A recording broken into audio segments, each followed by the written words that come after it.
Well, thank you, Cindy, and big thank you to Techsoup Canada for having us here today. Lily and I are really excited to be here with you to talk about a topic that is close to our hearts, which is the Google Grants program. So we're ready to get into how to get and use $10,000 per month of free Google advertising. I had a slide to introduce ourselves, but I think since TechSoup did such a good job, I think I'll just kind of skim over it. You know, we're ConnectAd. We've worked with a lot of nonprofits on Google Grants.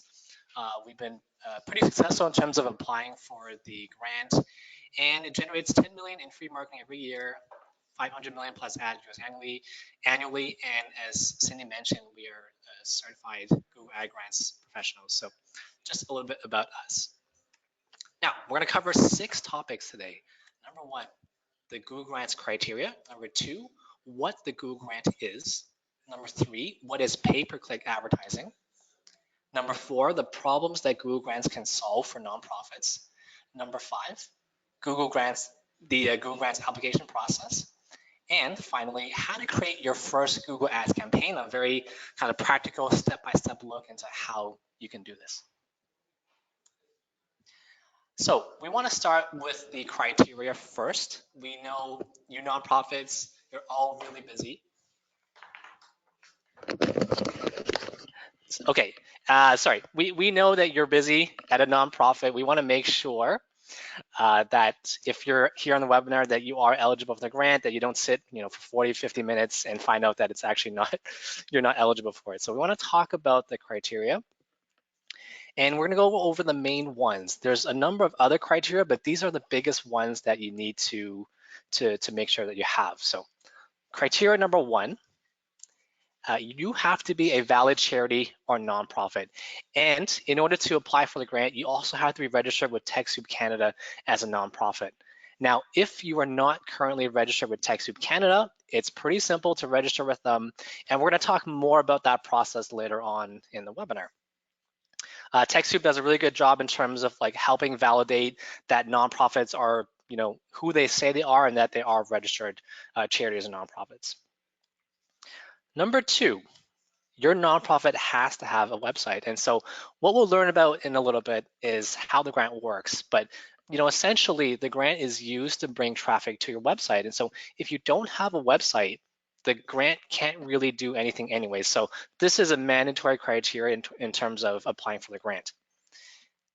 And finally, but not the only one, but these are the major ones, you cannot be one of the following types of nonprofits. So you cannot be a government entity or organization, you cannot be a hospital or medical group, and you cannot be a school, a childcare center, an academic institution, or a university. Now, just to clarify this a little bit, you can be the philanthropic arms of these institutions. So you can be like a education foundation. You could also be a hospital foundation.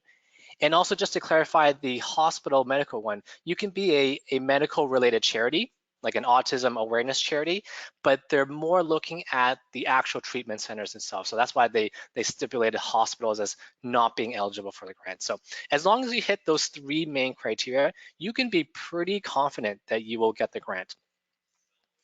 So that's just the preliminary piece about eligibility. We're going to explain what the grant is, and I'm going to loop in Lily, who's going to talk about this now. Great, thank you, Simon. So what is the Google Grant? The Google Grant is a program that gives eligible nonprofits $10,000 per month in free Google Ads. That's not $10,000 per year or $10,000 one time. It's $10,000 per month in free Google advertising. So how is this possible, you might ask? Well, Google Ads will give Google Ads grantees credits every month worth $10,000. These credits renew every month and they have no end date. If you ever spend the maximum amount in 1 month, so $10,000, your ads will just stop running. You're never ever charged by Google for running any ads if you're part of the grant program. Again, it's $10,000 per month in free Google Ads, or $120,000 per year in free Google advertising. So I'm just going to pull up a poll right now to see if you guys know how much is the Google grants worth? All right, so give me a second.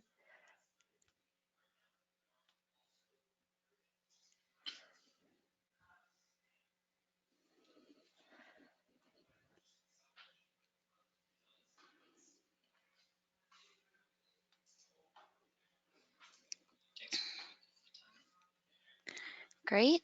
So looks like most everyone's voted. And the results, most of you got it right. So it's correct, $10,000 per month. That's how much you'll get with the Google grant.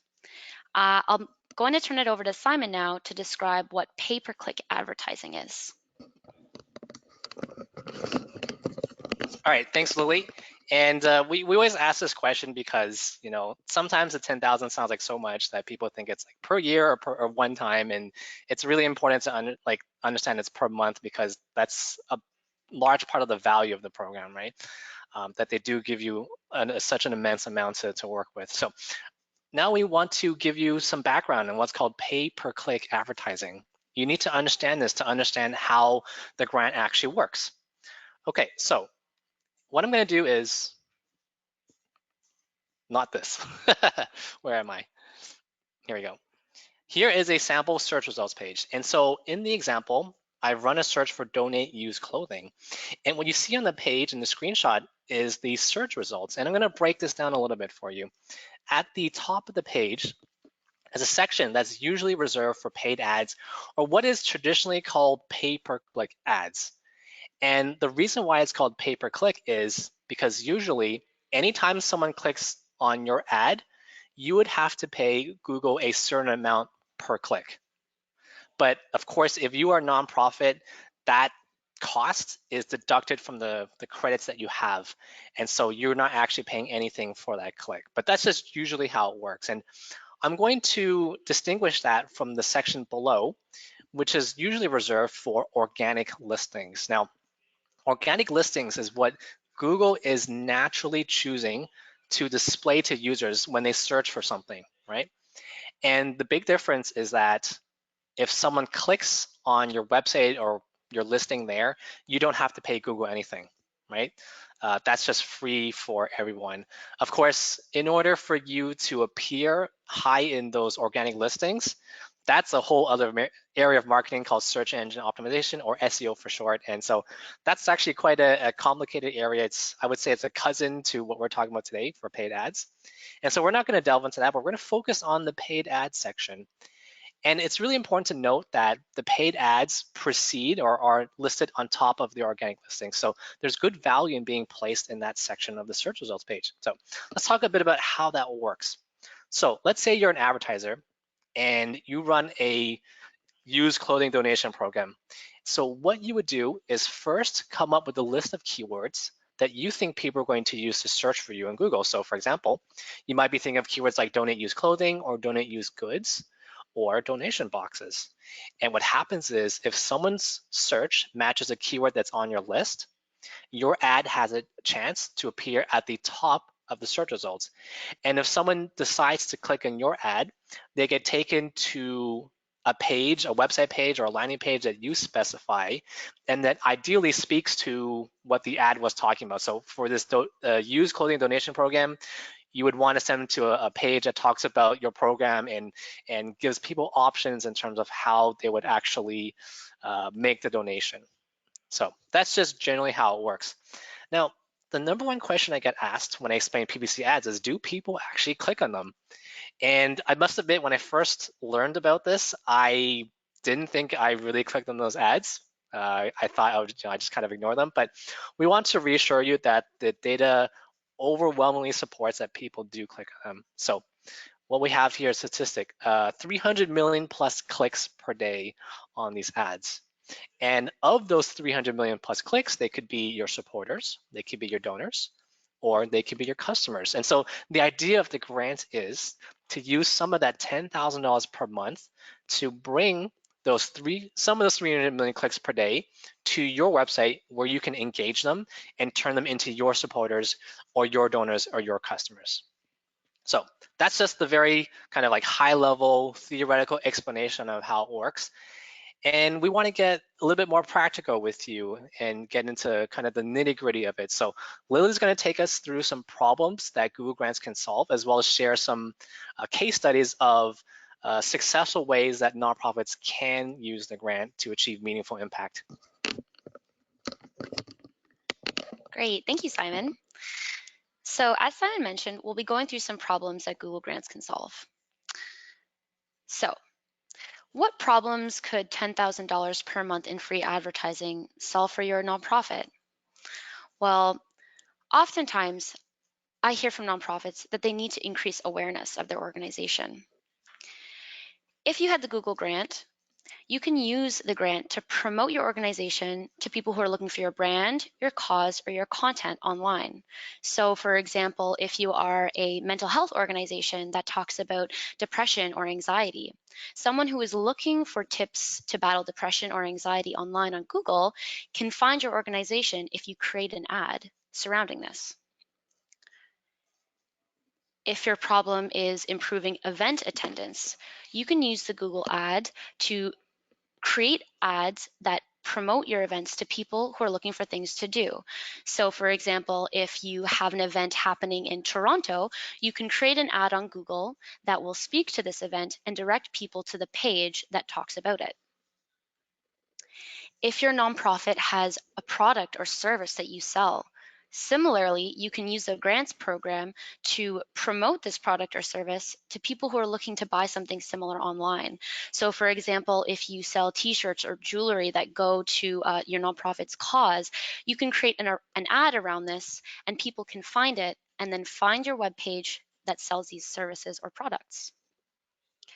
If you need to get more donations, which I'm sure many of you are looking for, you're in luck because you can use the Google grant to create ads that direct people to your site who are looking to make donations online. An example could be donate to X cause. You'd create an ad around this and someone who's looking to donate to that cause to support it can find that ad online and then be directed to your website where they can make a donation online.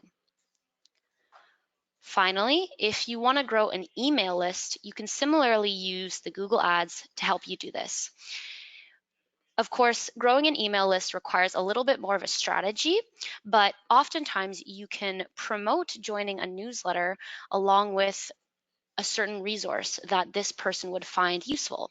We'll be talking a little bit more about this in our case study.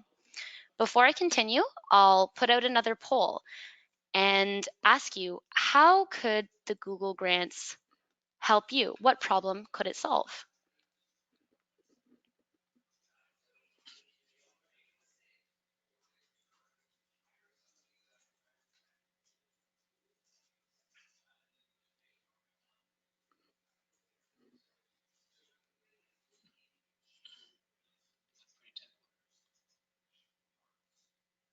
Okay, and it looks like almost everyone has voted. I'll close the poll. So it looks like the majority have voted for increasing awareness, followed by improving event attendance. I've seen many nonprofits successfully use the grant to solve these issues for their organization. So I'll jump next into our case studies. So in our first example, we have the Redwood Women's Shelter. They had an issue of awareness. They had services for abused women. However, many of these women didn't know that their organization existed or knew about the help that they provided. The Redwood Women's Shelter was able to obtain the grant. When they had the grant, they then looked to their website. They found a page on their website that had relevant information for these women. So in the example we see here, it had the number for their 24-hour crisis hotline, as well as information about the services they provided. Next, they went to something called the Google Keyword Planner. This keyword planner helps you find the search volume for certain keywords. Essentially, how many times is a keyword or search term getting searched on Google every month? They typed in keywords that were very relevant to that page. So in this example, they typed in keywords like women's shelter and shelter for women. Then they chose the keywords that had the highest monthly search volume. In this example, women's shelter has over 8,000 searches per month.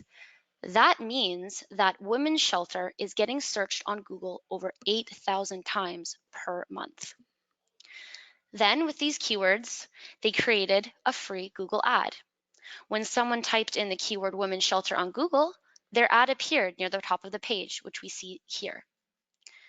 Then the searcher could click on their ad and they would land on the designated web page where they would find information about the crisis hotline as well as how they could help. In this instance, the Redwood Women's Shelter was able to use the Google grants to improve their awareness by bidding on keywords such as women's shelter and shelter for women. The result was that the Redwood Women's Shelter saw a 630% increase in crisis calls per month while they were running the Google ads. In our next example, we have the San Francisco Playhouse. San Francisco Playhouse had a problem. They needed to sell more of their show tickets, so they were able to obtain the Google grant. Next, they looked to their website and they found a page that had relevant information to the issue they wanted to solve. So in this case, they had a page about upcoming plays and how someone could buy tickets. We can see the buy ticket button here. Then they went to Google's keyword planner and they typed in keywords highly related to that page. So we can see here, there are keywords such as Broadway musicals, stage shows, and playhouse theater. They chose the keywords that had the highest search volume per month. In the instance of Broadway musicals, it has over 18,000 searches per month on Google. Next, they created a free ad with the Google Grant program that would appear when someone typed in one of their chosen keywords. In this instance, it's Playhouse Theater, and their ad appears near the top of the page.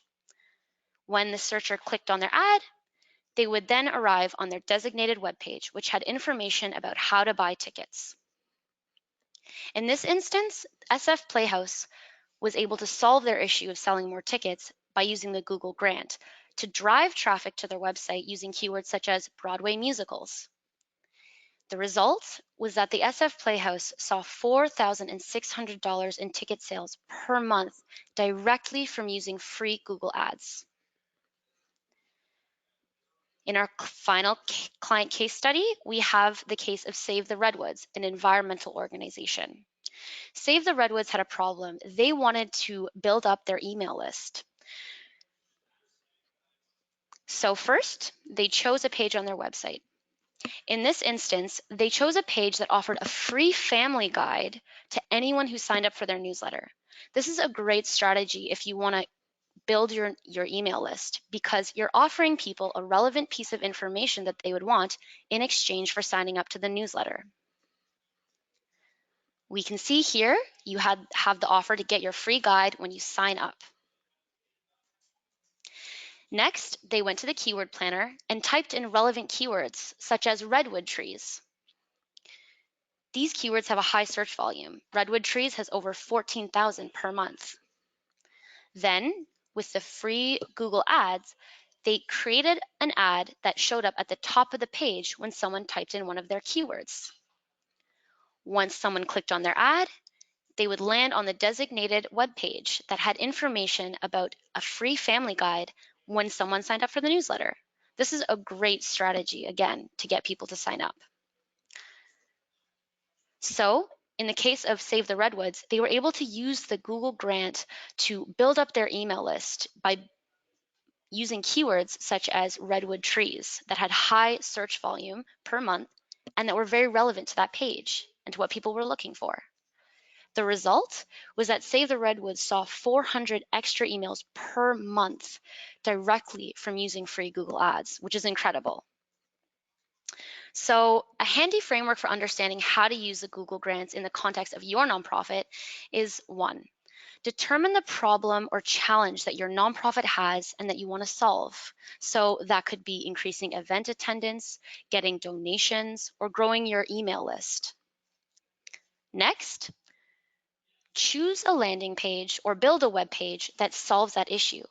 As we could see in the last 3 examples, all of these nonprofits chose web pages that were very, very specific to the problem that they wanted to solve.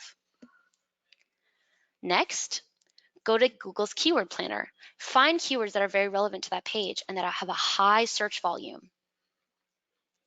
Finally, bring those people who are searching for that on Google to your website using Google's free ads. So now I'm going to hand it over to Simon to explain how you can get your Google grant. All right, so hopefully at this point, you're excited to get the grant. You want to learn more about how to get it, and I'm going to explain how to do it. I'm going to run one more poll for you before we do so. Last poll of the day. Very simple. Do you have the Google grant? And it's just a simple yes or no. And we're going to give you about 20 seconds to just put your answer in. I always find this question very interesting because it's neat to see what your peers are doing. You know, who has the grant, who doesn't have it, and who's just learning about it. So I always find this quite fascinating. So I'm going to close the poll in just a moment and then share the results with you. And actually, this is a higher number than I'm used to seeing. I usually see about 10% say yes and 90% say no. So we have 21% yes and 79% no. So a lot more of you who have the grant. So that is really neat. Now, this next section is not going to apply, of course, to people who have the grant. So just sit tight. We're going to the more practical portion of this in just a moment. Okay, so I'm going to break it down step by step. The first thing you need to do is to get your Techsoup token.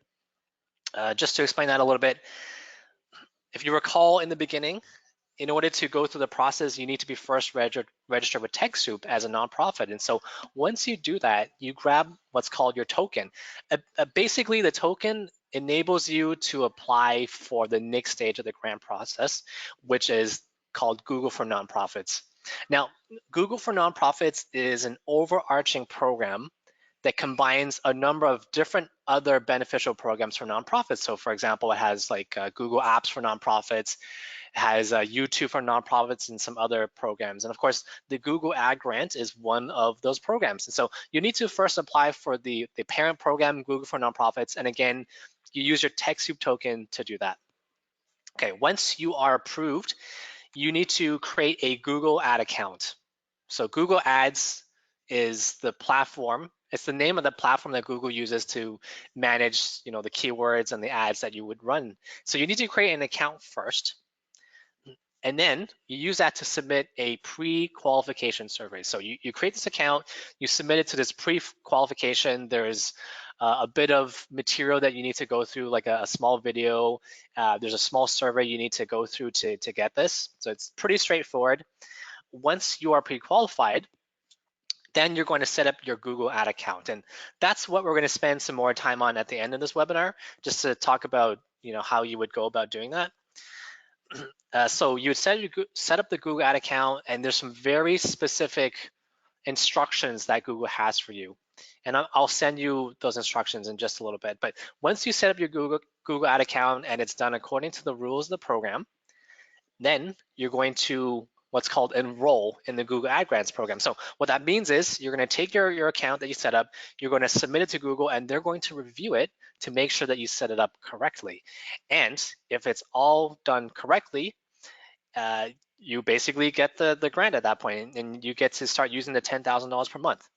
So on this page, I've listed a couple of the URLs, google.com/nonprofits in terms of where you find those items. And just to explain to you also in terms of timeline, if everything is quite straightforward, you could probably get through the whole process within 14 working days, let's say. There's cases where you may run into certain complications, like, perhaps your organization applied 5 years ago and then you have no idea who did it and what email they did it under and all these things. So those can create some complications that would lengthen the process a little bit. But, again, everything's smooth within 14 days. I just want to send you a quick link here in the chat box. And this is a link to the official Google guide in terms of how to set up your account. So it'll take you through these 6 steps, more or less. And if you follow that carefully, you should be okay. But it can also be complicated. So I'm going to cover some of that in the next piece and just kind of show you. I'm going to explain and then also show you, different components of what you should be doing. Okay, so We're talking about how to create your first Google Ads campaign. I'm going to go through a step-by-step process. All right, so the first thing you need to do is to really strategize. This is important because the strategy is the foundation behind everything else that you're going to do with the Google Ads account. So what do we mean by strategy? If you remember, Lily was talking about the framework for how to use the Google Ad Grant. So it's a bit of that, First of all, understanding the ways that you want to use the grant and what benefit you want to get out of it. Okay. Now, once you have that done, you can move on to step 2, which is to structure what's called campaigns inside Google Ads. And the reason why the strategy is important is because it essentially informs what campaigns you're going to build. So for example, we asked the question, in what ways do you want to use the grant? And it was something like 43% of you said awareness. And so you need to consider what you want to make people aware of. And what that means is that's going to become one campaign that you're going to run. Let's say that you also wanted to promote an event, like you have an event coming up that you want to promote. Well, that would be a second campaign that you would run. And we also get this question all the time. You are not limited to just one campaign at a time. You can run multiple campaigns simultaneously.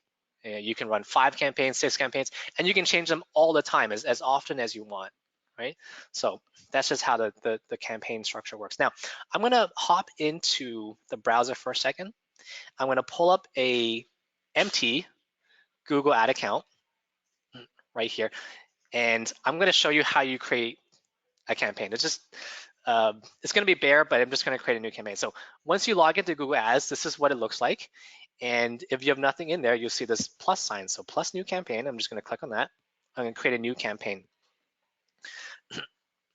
You can pretty much ignore all these template guides. You can say do it without any guidance. And it's important in this stage to select search. That's just one of the rules of the program. Again, if you go through the guide, they detail all of this very carefully. And all you have to do is follow it consciously, right? Conscientiously, and then you'll be okay. So make sure it's a search campaign. You can ignore this bottom part and just hit continue. And so what you're gonna do is give the campaign a name. And so for today's example, I'm just gonna say used donation, used goods donation. So let's say our objective is to get more used goods like clothing, furniture, etc. I'm just going to make a campaign just for that. Now, again, some other rules: you cannot use search partners and you cannot use the display network. These are just like if you use them and you apply for the grant, guaranteed you will be rejected for it. So you must unselect these. Okay, now next piece, you go down, you scroll down, there's locations.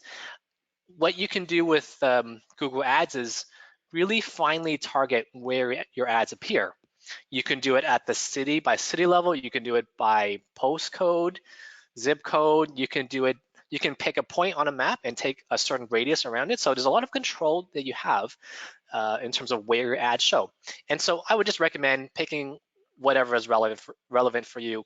If you have a program that only runs in Toronto, of course, it doesn't make sense to promote it in BC or something like that, right? So whatever is within reason is what I would suggest that you enter here. Languages, you can probably skip. It's usually just English. Okay, so budget.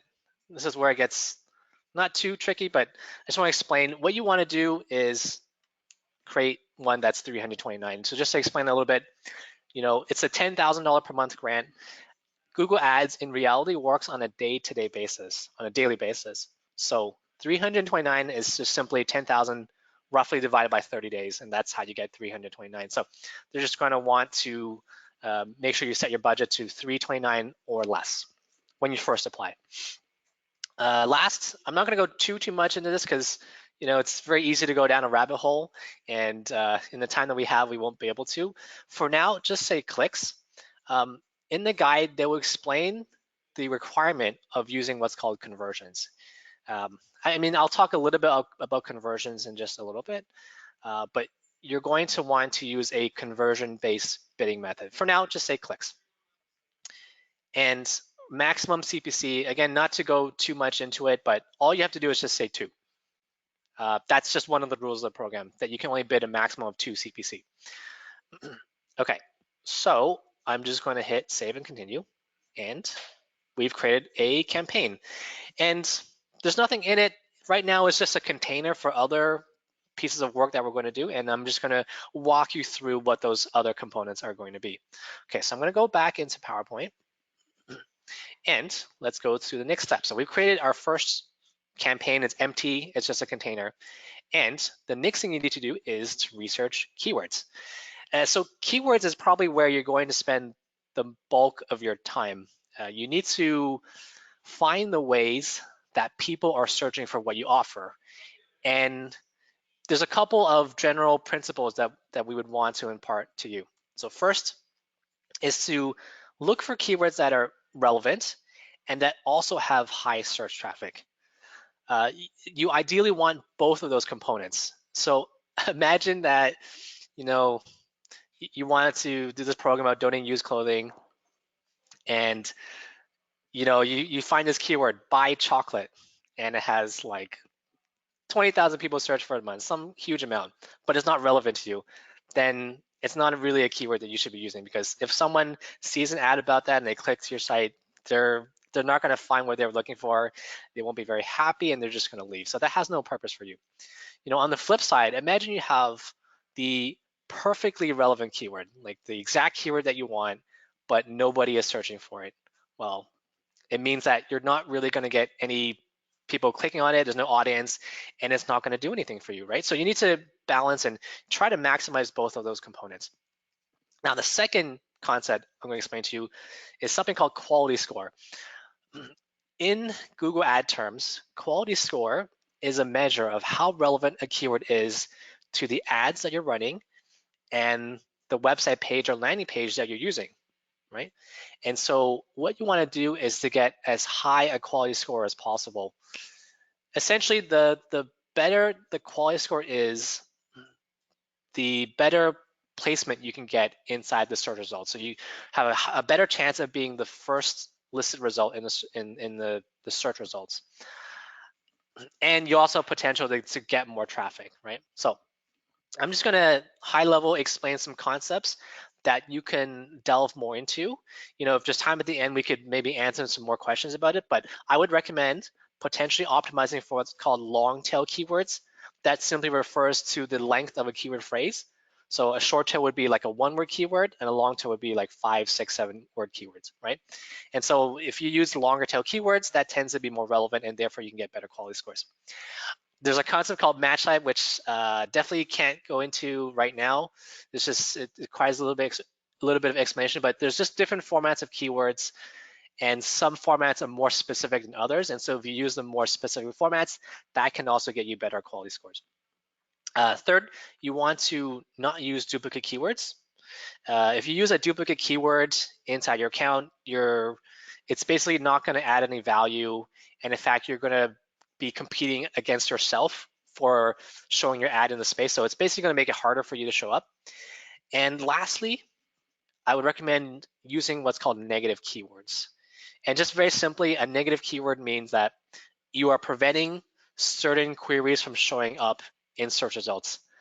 I should probably give an example, because we always get questions about, like, what's an example of a negative keyword. So the example I always use is, if you are a theater and you want to promote a theater show, you may want to use the negative keyword movie, because perhaps a lot of people are searching for movie theater shows.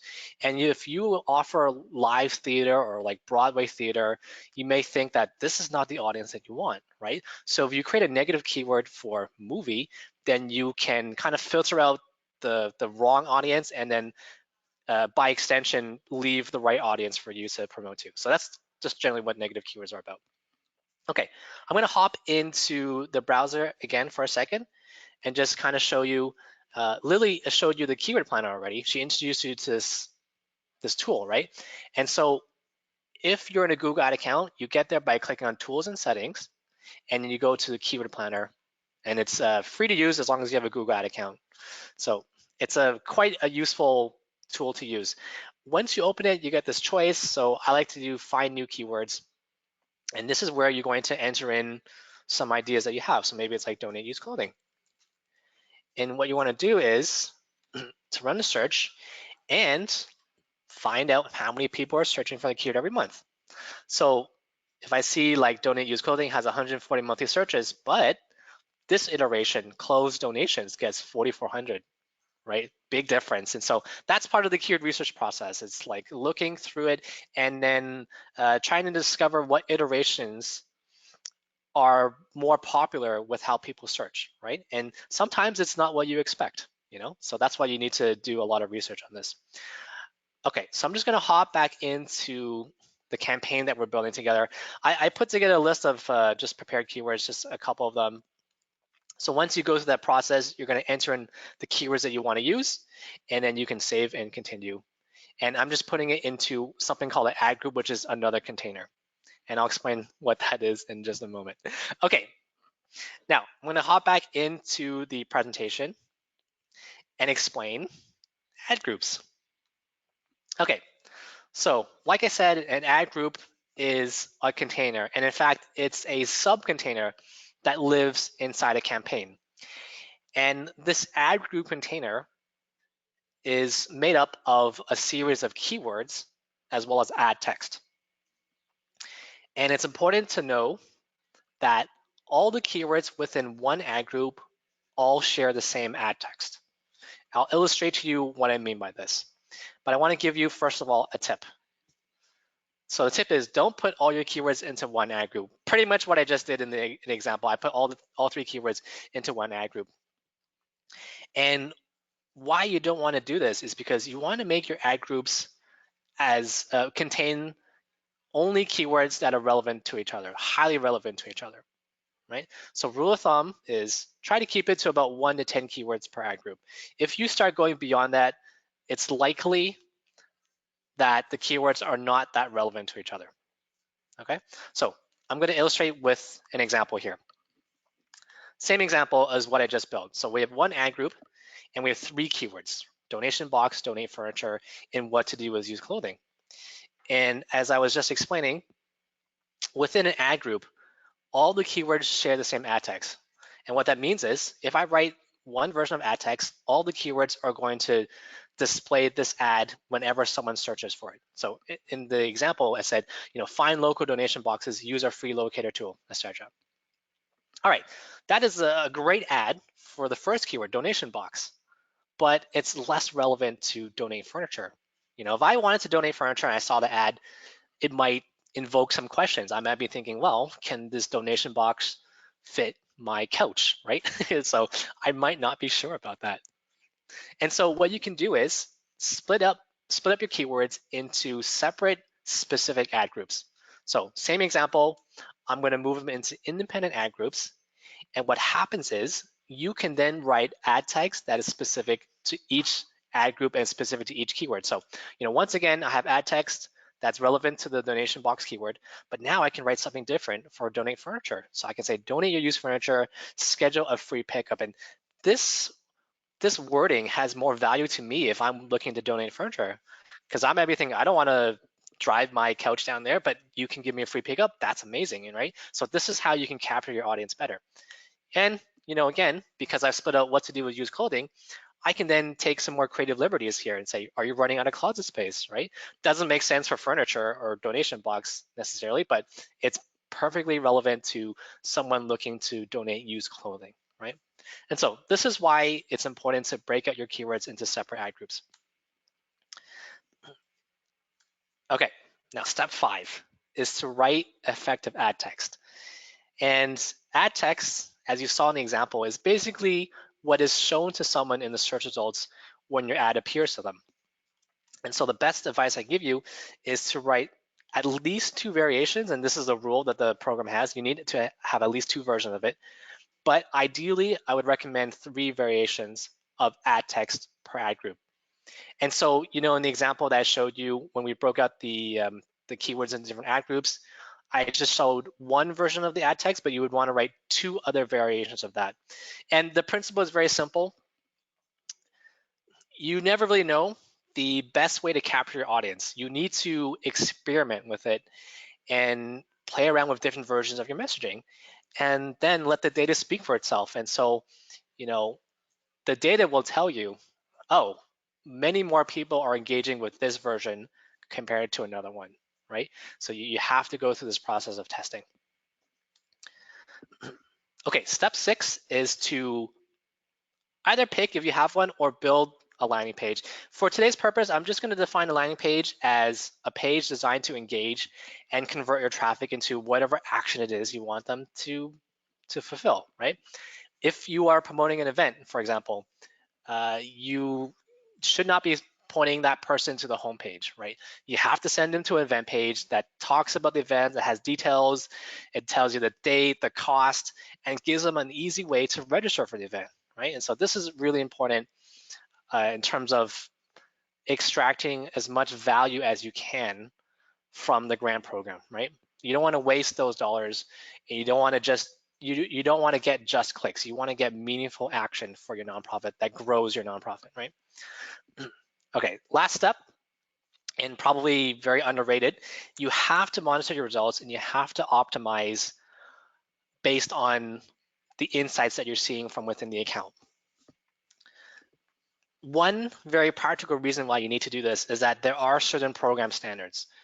You need to maintain a list of highly relevant keywords. You can't have any keywords that are of poor quality score. And these are just some examples of standards that they put into place. So you have to have some sort of regularity in terms of like looking inside and eliminating those items that are not in compliance or don't maintain the standards, right? But more than that, you want to identify the things that are making it successful and then build upon that. And so a tool that's going to help you immensely with this is called Google Analytics. In case you're not familiar with analytics, it's a free platform from Google.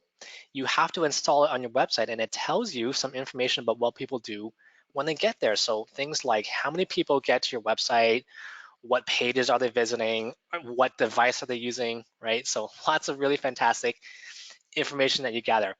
And one thing even more powerful that you can get from that platform is something called conversion tracking.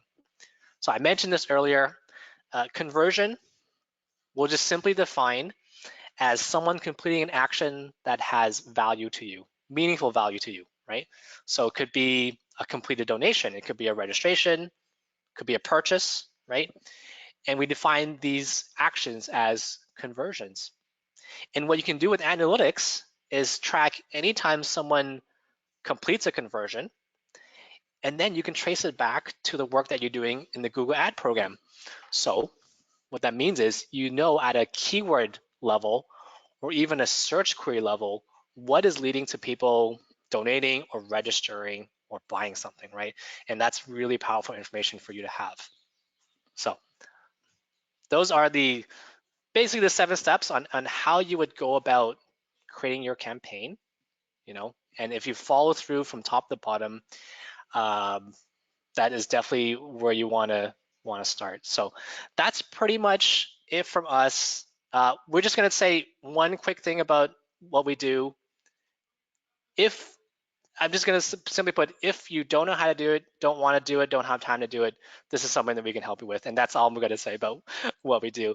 We're going to leave the last 13 minutes for questions. And so I'll hand it back to Techsoup and see what questions you might have for us.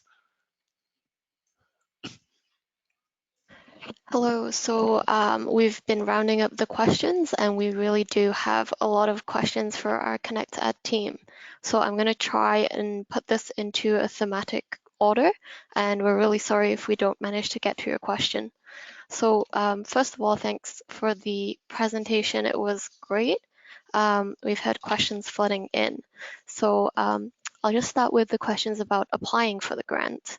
Can you discuss a little bit more about the Google approval process? Some people have been having trouble with being approved for ads. I don't know if you have experience with that, but maybe if you could speak to any barriers that might be in place. Is it referring to they're writing ads and they're not getting approved, or is it maybe some part of the process that they're having issues with, like getting the Google ad account approved or something like that?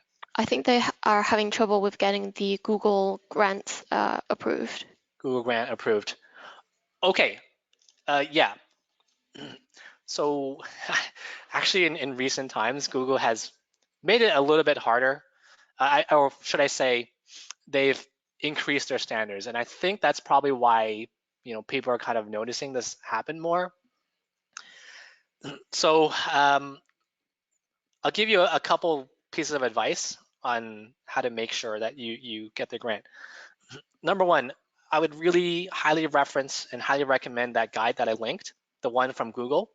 It has a very detailed step-by-step process on how to go about it.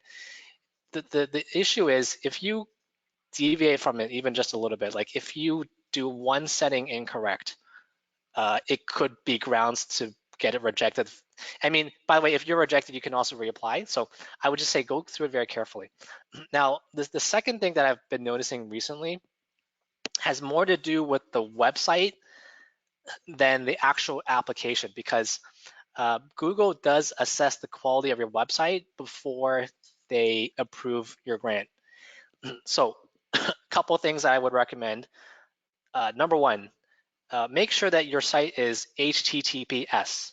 If it's an HTTP site, it may not pass their standards. By the way, for you to upgrade to HTTPS is something you would want to do anyways, because just for like the natural results, this is becoming a more important factor in terms of like how you rank. So you're going to want to secure your site regardless, and this will be the standard very soon, right?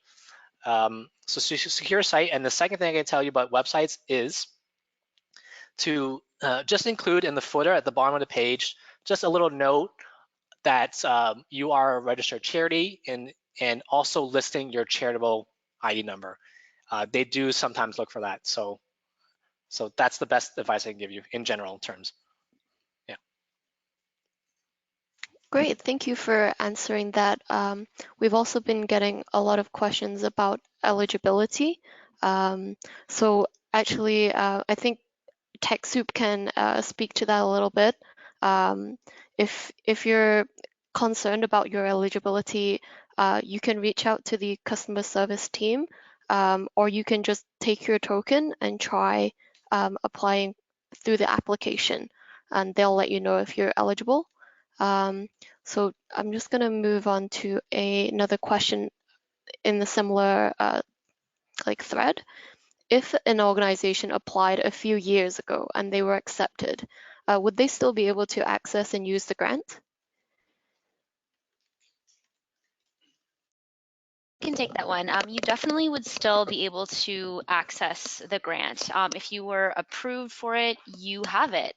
What you would need to be aware of is there's an email that's associated with that grant account. And if you lost that email, you'll really have to reach out to Google support to try to help you, because grants can't be transferred. You'll have to log in with that email, get back into that Google Ads account.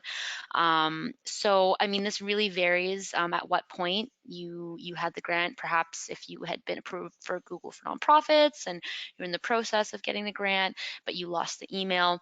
It can be a bit tricky and it varies case by case, but really be in contact with Google support about that, but you would still have the grant, yeah.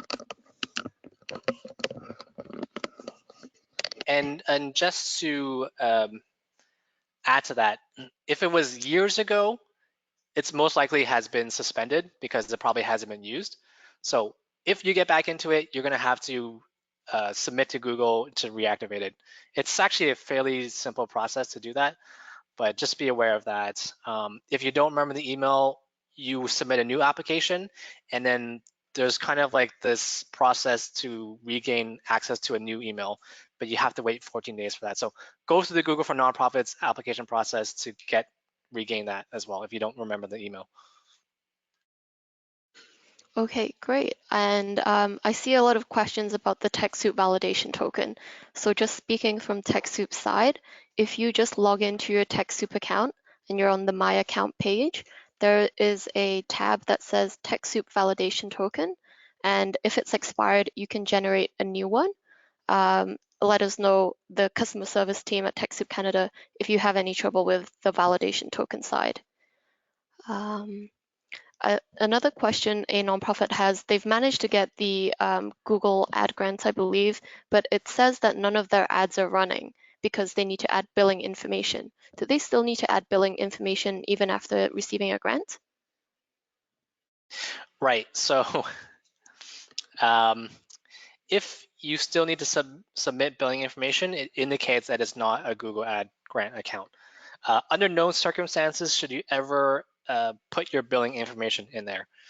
If you do that, automatically that account cannot be activated for a grant. It's just some kind of technical issue that they have. So my guess is there may be a small lag, perhaps in terms of activating your grant. If you're still seeing that message and you definitely got approved for it,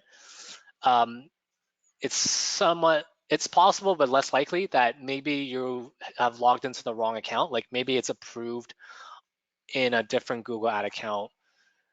Now, if it persists like this, then I would encourage you to contact the Google support line, and they could help you out with that. But yeah, if it says billing, it's not a Google Ad account yet.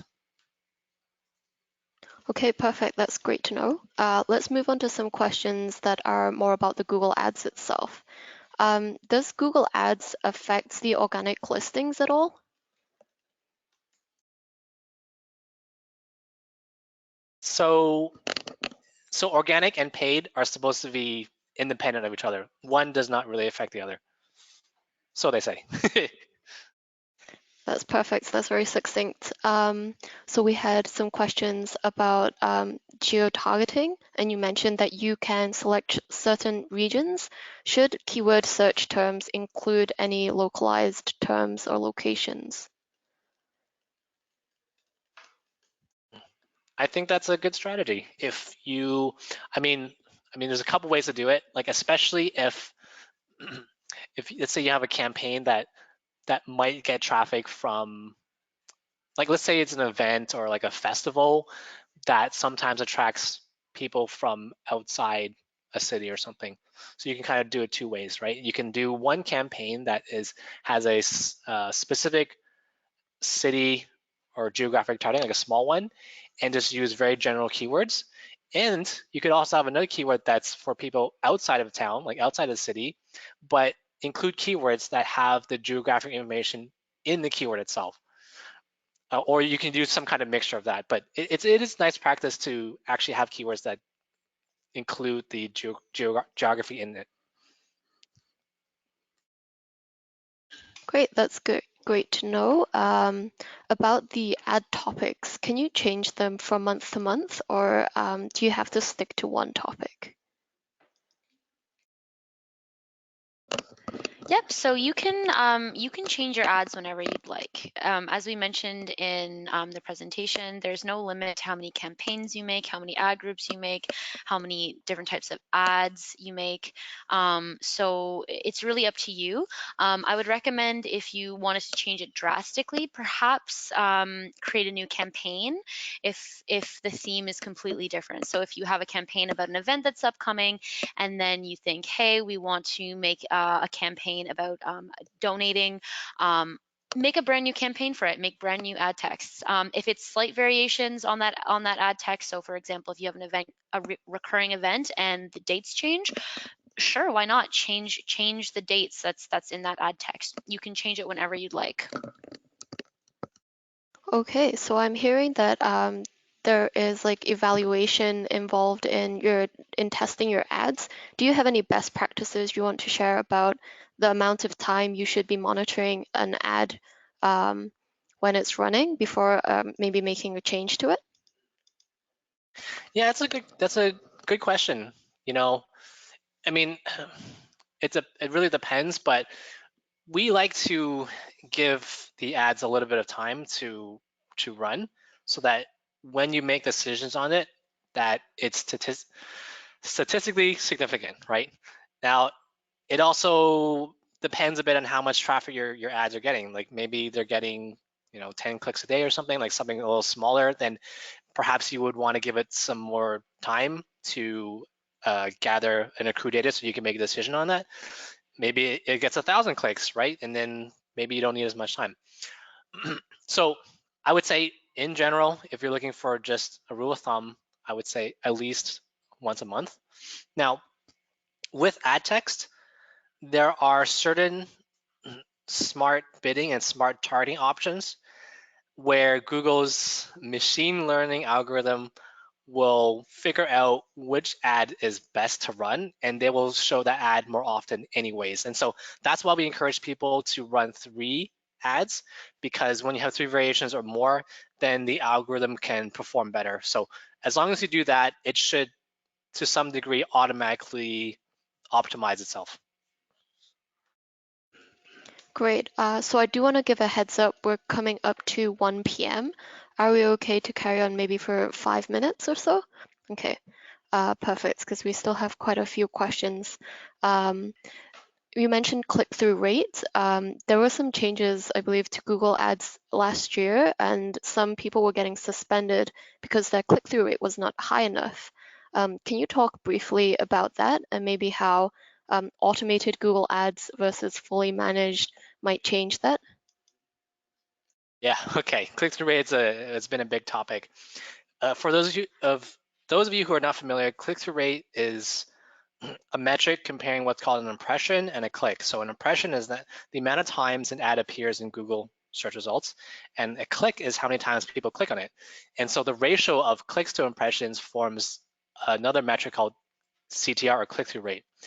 CTR is generally a measure of how engaging your ad text is to your audience. And so the policy that was referenced in the question is where Google now mandates a 5% CTR that you have to maintain. And people can sometimes struggle with that for sure. Now, the best advice I can give you has to do with this slide. And that's why I mentioned this as being like a pretty big problem. If you put all your keywords in one ad group and you use one version of your ad text, it's not really possible to create like a perfect version that will be exactly relevant to every kind of idea or intent that is included in there. So the best advice I can say is split up your keywords in ad groups, and then you write ad text that is specific to those keywords. Also, the more that you can use the keyword itself within the ad text in a natural way, like don't do it like forced, but in a natural way, that also helps increase the relevancy for CTR, right? So those items can help you. There's a tail end of the question that talks about automated versus manual. Well, I mean, we are a big fan of the manual because it just allows you to control, like have a lot more control over your messaging and what you say. And so I think that is usually always preferable. But then it comes down to a question of practicality, like how much time do you have? If you don't have enough time, then maybe you have to defer to some more automated options. But I always think the manual is better because, yeah, you can be a lot more pointed with what you do. Great. We have a few questions about landing pages, so I'm just going to try and ask this in one question. Are there kind of like restrictions around what the landing page can be? Could it be like Facebook or WordPress, a subdomain of their website, or something like Canada Helps, where they're getting their donations directed to? Yeah, that's a great question, and I think that we run into this issue quite often because it's people think that they can direct a Google ad to sort of any web page, but in fact, according to the Google Grants policy, the web page that you choose must exist under your domain. So unfortunately, it cannot be a page that is on Canada Helps. It cannot be a page that's on Facebook or Eventbrite. It has to be on your website. You can, however, create something called a landing page. So a landing page is essentially a page that exists off of your website, and you can make them on third-party platforms like Instapage. So you can make a donation page there or what have you. And essentially those that third-party platform will integrate with your domain and it will be essentially a part of your website, but it's created on a third-party platform. And that's also easier to create new landing pages if you have to. But And just to add to that, so when we say your domain, we also include subdomains and subfolders of that.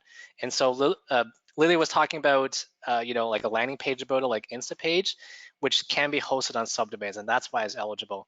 Now, you could also use other domains, but you need to submit another application to Google to get those other domains approved, right? So you could possibly use a domain that's not the main one that you're approved for.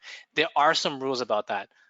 It has to be a domain that you own, right? And that's why something like Facebook or Canon Helps is not eligible, because you don't own that, right? Now, there are also just a few small exceptions. There are 3 platforms that they do allow people, nonprofits, to send ads directly to. It's Classy, Blackbot, and I forgot the other one. I think it's Artez. I can't remember the last one, but if you have a donation page hosted by one of those, you could send it directly there. And that's just one of the few exceptions. Okay, and then we have a couple of questions about the pricing, or how the grant works really. How much kind of like, is a Google $1 of Google grants equal to $1 value of the ad, or could you just speak briefly about how the payment and buying of the ads works? Oh, sure. Okay. So like we said, it's 10,000 per month, but it's actually on a daily basis, so $329 per day. There is not really any kind of transaction that happens. What occurs in your account is whenever someone clicks on one of your ads, right, you get quote unquote charged a certain amount for that click, right? So let's say on average, your clicks cost $1 per click, right? And let's say you do 100 clicks per day, right? So you're technically getting $100 in spend per day, right? Of course, again, there's no transaction. It's just Google just kind of credits that in it's like using a credit inside your account. And then if you hit the maximum 329 in the day, then it just stops for that day. So there was a question about like value, like how do you value like a $1 worth of ads to real life? And that's kind of a difficult question, because it really depends on what you do with that traffic. And there's also areas where it's more subjective. So let's say that you're using this $10,000 and you get 1,000 more people onto this page about some kind of topic that you want to make people aware of, right? It's sometimes hard to value what awareness means to you. You could maybe think about some kind of estimated value of that, but other times it's sort of like immeasurable. Now, imagine you're a nonprofit using the grant to sell something, or to get donations, or to promote an event and get tickets. Well, okay, so now you're getting to areas where you could potentially assign values, right? And so in order for you to fully understand that, you have to use Google Analytics or some kind of tracking method, and you want to track what happens down to the end of that transaction, right? And so if you have that system set up, then you can very clearly see what the advertising is doing for you. It's getting you 1,000 more sales a month, or 200 more registrants, or 300 more emails, right? And then that's how you can value it. And it's so dependent on how you use it. Thanks. That was a super informative answer, and all the answers and presentation have been great. I think this is all the time that we have for today. And I want to thank you guys again for sharing your knowledge with us. And I'd like to thank everyone for taking the time out of their day to join us. If you have any further questions, you can contact me, Cindy, at techsoupcanada.ca, and there will be a survey at the end that will launch after the session in case you want ConnectAd to reach out to you or you have further questions. And a reminder that we'll be posting the webinar recording to our website within by the end of this week with the recording, and you'll also receive